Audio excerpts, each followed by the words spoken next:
Hello guys, welcome back to our channel. तो इस week की सबसे बड़ी खबर ये है, ट्रंप ने ऑटोमोबाइल सेक्टर के ऊपर 25% टैरिफ लगाया है। इसके चलते चाइना ने रिप्लाई दिया है कि चाहे वो टैरिफ हो या फिर और किसी का वॉर, वो लड़ने के लिए रेडी है। इसके साथ ही 2 अप्रैल नज़दीक आ रहा है एंड 2 अप्रैल को ट्रंप जो है वो पूरी दुनिया के ऊपर रेसिप्रोकल टैरिफ लगाएंगे। तो इसका असर भी देखने लायक होगा।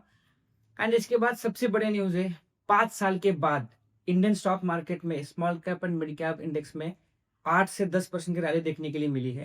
एनालिसिस को शुरुआत करने से पहले देखो, कुछ खबरें आ रही कि यूएस में रिसेशन आएगा। इसके ऊपर हालाँकि हम लोग इन डेप्थ वीडियो बनाएँगे, बट थोड़ा-सा आपकी जानकारी के लिए देखो, जो बड़े-बड़े बैंक्स हैं जैसे ये गोल्डमैन सैक्स, जेपी मॉर्गन, उन्होंने प्रेडिक्शन किया है कि 40% तक उनका मानना है कि यूएस में रिसेशन आ सकता है, जो कि ट्रम्प जो टैरिफ के चलते जो अपना आक्रामक रूप दिखा रहा है उसके चलते। एंड इसी के चलते यूएस मार्केट में अच्छा खासा सेल ऑफ देखने के लिए मिला है। अगर ये चलता रहा तो यूएस में जो है वो इकोनॉमिक स्लो डाउन आ सकता है, ना कि रिसेशन। एंड देखो, स्लो डाउन आएगा तो थोड़ा सा मार्केट के ऊपर इफेक्ट आएगा, मार्केट नहीं बढ़ेगा, कंसोलिडेट करेगा, बट डेफिनेटली रिसेशन नहीं आएगा। रिसेशन आने के लिए किसी भी कंट्री के 2 क्वार्टर के जीडीपी जो है वो नेगेटिव में होना चाहिए। तो चलो बिना किसी देरी की शुरुआत करते हैं। तो सबसे पहले हम लोग देखते हैं डाउ जोन्स का चार्ट। तो यहाँ पे देखो, जब लास्ट वीक के एनालिसिस में हम लोगों ने कहा था कि यहाँ पे अच्छे खासे ट्रेंड लाइन के पास आया है एंड यहाँ देख सकते हो आप लोग कि अच्छा खासा पुल बैक देखने के लिए मिला। बट जैसे ही ऑटो सेक्टर के ऊपर टैरिफ की न्यूज़ आई, फिर से एक सेल ऑफ देखने के लिए मिला है।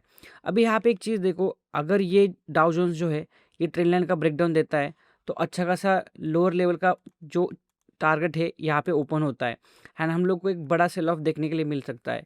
अभी देखो, सारा कुछ डिपेंड है 2 अप्रैल के ऊपर। उसके बाद आते हैं नास्डैक के ऊपर। देखो, नास्डैक जो है वो डाउ जोन्स से बहुत कमज़ोर है, क्योंकि देखो एक तो ऊपर से 14% डाउन है एंड सेम नास्डैक में भी देखो ये जो ट्रेंड लाइन बनी थी उसका ब्रेकडाउन दिया। ब्रेकडाउन के बाद एक अच्छा खासा पुल बैक एंड उसी ट्रेंड लाइन का एक रिट्रेसमेंट किया है। तो ये देखो, ये बहुत ही स्ट्रॉन्ग नेगेटिव सिग्नल है, क्योंकि रिट्रेसमेंट के बाद एग्जैक्टली वही से सेलर्स एक्टिव हुए हैं। अभी यहाँ पे देखो, अगर मंडे के सेशन में यहाँ से एक अच्छा खासा सपोर्ट देखने के लिए मिला तो ठीक, नहीं तो यहाँ पे आप लोगों को एक बड़ी रेड कैंडल देखने के लिए मिल सकती है। एंड देखो, अगर यूएस मार्केट में सेल ऑफ आता है तो डेफिनेटली इंडियन मार्केट में भी उसका असर देखने के लिए मिलेगा। ज़्यादा नहीं, बट थोड़ा बहुत बहुत तो असर देखने के लिए हम लोग को डेफिनेटली मिलेगा। अभी मेन आते हैं हमारे यूएस डॉलर के चार्ट के ऊपर।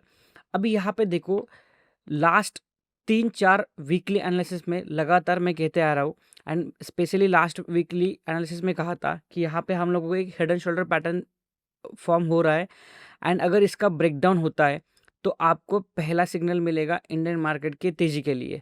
एंड ये जो 86 रुपीज़ का जो लेवल है, ये मैंने ऑलमोस्ट 1.5-2 महीने पहले ड्रॉ करके रखा था एंड कहा था जब 86 रुपीज़ के नीचे आता है तब आपको यहाँ पे इंडियन मार्केट में तेज़ी देखने के लिए मिलेगी। एंड देखो, लगातार वहाँ से सेल ऑफ देखने के लिए मिल रहा है एंड इसके अपोजिट इंडियन मार्केट में हम लोग को तेज़ी देखने के लिए मिल रही है। उसके बाद हम लोग आते हैं गोल्ड के ऊपर। अभी यहाँ पे देखो, गोल्ड का चार्ट जो है वो लगातार लाइफ हाई के ऊपर लाइफ हाई बनाते जा रहा है। अभी आपको ये चार्ट बिल्कुल भी इग्नोर नहीं करना है, क्योंकि जभी भी ग्लोबली अनसर्टेनिटी पैदा होती है तो गोल्ड आपको हमेशा तेज़ी दिखाता है एंड गोल्ड की तेज़ी यही दर्शाती है कि ग्लोबल मार्केट में जो अनसर्टेनिटी बनी हुई है ट्रम्प के टैरिफ के चलते, तो यहाँ पे आप लोगों को तेज़ी देखने के लिए मिल सकती है। तो उसके बाद हम लोग आते हैं हमारे इंडियन स्टॉक मार्केट के ऊपर।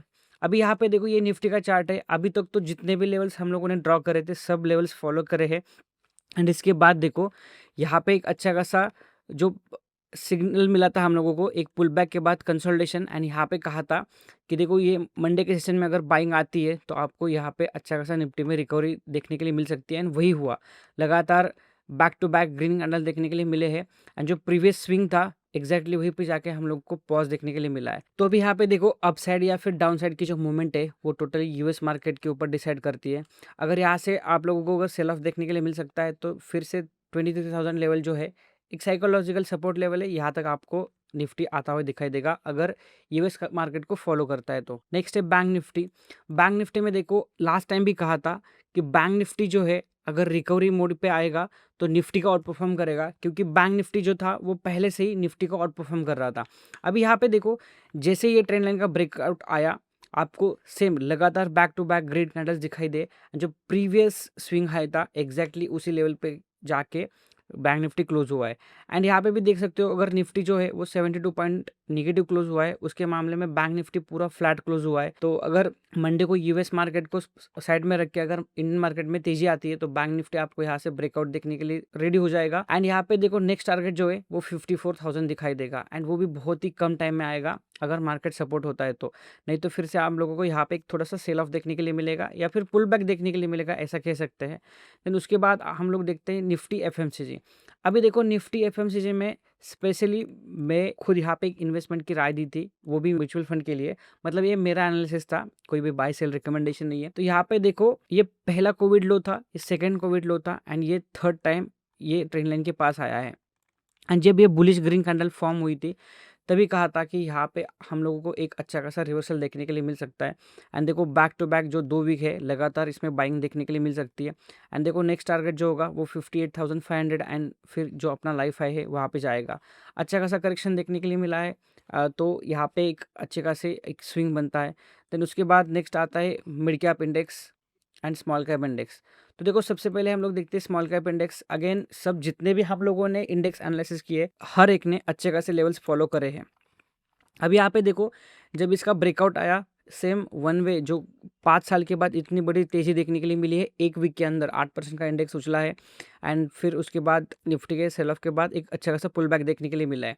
अभी यहाँ पे देखो ये सपोर्ट तो लिया है, बट अगर मंडे को, अभी मंडे छुट्टी है तो ट्यूसडे को अगर मार्केट में यहाँ से आप लोग को एक फिर से सेल ऑफ देखने के लिए मिलेगा तो ये थोड़ा सा पैटर्न जो है वो डिस्टर्ब हो जाएगा।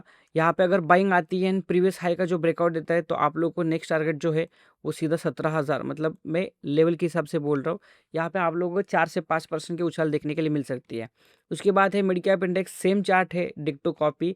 यहाँ पे देखो जब ट्रेंड लाइन का ब्रेकआउट आया अच्छा खासा मोमेंटम देखने के लिए मिला। ब्रेकआउट के बाद यहाँ पे देखो एक अच्छा खासा रिट्रेसमेंट पुल बैक हुआ है। अगेन वही सेम चीज़ है, अगर यहाँ पे गैप डाउन ओपन होकर सेल ऑफ आता है तो चार्ट पैटर्न जो है फेल हो जाएगा। बट अगर यहाँ पे अच्छा खासा साइडवेज ओपन होके या फिर कंसोलिडेट करके फिर से बाइंग आती है, प्रीवियस हाई ब्रेक कर देता है, तो आपको नेक्स्ट स्विंग टारगेट जो है 55,000 का वहाँ पे आपको को टारगेट देखने के लिए मिल सकता है। नेक्स्ट इंडेक्स है IT इंडेक्स। अभी यहाँ पे देखो फेब महीने में कहा था कि IT इंडेक्स में यहाँ पे मुझे पर्सनली सेल ऑफ देखने के लिए मिल सकता है या फिर कंसोलिडेट करने के लिए देख सकता है। इसलिए मैं आपको रिकमेंडेशन किया था कि IT सेक्टर से मैं दूर रहूँगा। चाहे तो यहाँ पे मैं लिंक दे दूँगा, वो वीडियो आप देख सकते हो। एंड देखो एग्जैक्टली सेल ऑफ देखने के लिए मिला है। अभी देखो अच्छा खासा पुल बैक दिखा एंड जो प्रीवियस सपोर्ट जो था वो रेजिस्टेंस में कन्वर्ट हुआ है, एंड वहीं से हम लोगों को रिट्रेसमेंट के बाद सेल ऑफ देखने के लिए मिला है। हालांकि नीचे एक बड़ी ट्रेंड लाइन हम लोग को दिखाई देती है, बट अभी अगर ये भी ब्रेक करता है जैसे कि नास्डैक में सेल ऑफ देखने के लिए मिल रहा है तो यहाँ पे अच्छा खासा फिर से सेल ऑफ देखने के लिए मिलेगा। नेक्स्ट इंडेक्स आता है निफ्टी ऑटो इंडेक्स। अभी यहाँ पे देखो ऑटो इंडेक्स के ऊपर टैरिफ लगने के बाद यहाँ पे भी हम लोगों को एक सेल ऑफ देखने के लिए मिला है। हालांकि इसने देखो अच्छा खासा सपोर्ट जो है उसको रिस्पेक्ट किया है एंड वहीं से बाइंग देखने के लिए मिली। बट जैसे ही ट्रंप ने ऑटो सेक्टर के ऊपर टैरिफ लगाया, देखो 2 दिन में हम लोगों को सेल ऑफ देखने के लिए मिला। अभी देखो सेम चीज़ है, ये ट्रेंड लाइन का अगर यहाँ पे नीचे क्लोजिंग देता है तो यहाँ पे फिर से आपको सेल ऑफ देखने के लिए मिलेगा, नहीं तो रिट्रेसमेंट करके फिर से बाइंग देखने के लिए मिलेगी। अभी देखो सारे सेक्टर जो है ना एक इंपॉर्टेंट लेवल के पास है। अभी अगर यूएस को फॉलो करते हुए अगर फिर से सेल ऑफ आता है तो यहाँ पे थोड़ा सा गड़बड़ी वाला मामला होगा। बट अगर यूएस को निगलेक्ट करके अगर बाइंग आती है तो ये स्ट्रॉन्ग सेंटिमेंट होगा, एंड अगर यूएस पुल बैक देता है तो इंडिया में और भी तेज़ी देखने के लिए मिलेगी। नेक्स्ट इंडेक्स है मेटल इंडेक्स। यहाँ पे देखो अगेन प्रीवियसली जो यहाँ पे रेजिस्टेंस था उसको अच्छा खासा ब्रेकआउट दिया, फिर रिट्रेसमेंट किया, फिर बाइंग देखने के लिए मिली है। हालांकि देखो जो मेटल सेक्टर है वो ग्लोबल सेक्टर के ऊपर डिपेंड रहता है, मतलब ग्लोबल अनसर्टेनिटी। इसलिए मेरा पर्सनल कहना है कि जो आईटी, मेटल, फार्मा इंडेक्स जो भी यूएस से जुड़े हुए स्टॉक्स है उनसे थोड़ा सा दूर रहो, एंड जो लोकल बिजनेसेस है उसके ऊपर फोकस करो, क्योंकि बहुत सारी कंपनीज है अच्छी खासी फंडामेंटल वाली। एंड देखो अभी अर्निंग सीजन भी आ रहा है तो बेस्ट चांस रहेगा जो भी फंडामेंटली एंड अर्निंग बेसिस पे अच्छी कंपनी होगी वो मार्केट को आउट परफॉर्म करेगी। तो अगर एनालिसिस अच्छा लगा तो चैनल को लाइक, शेयर, सब्सक्राइब करना। Till then stay invested and stay happy.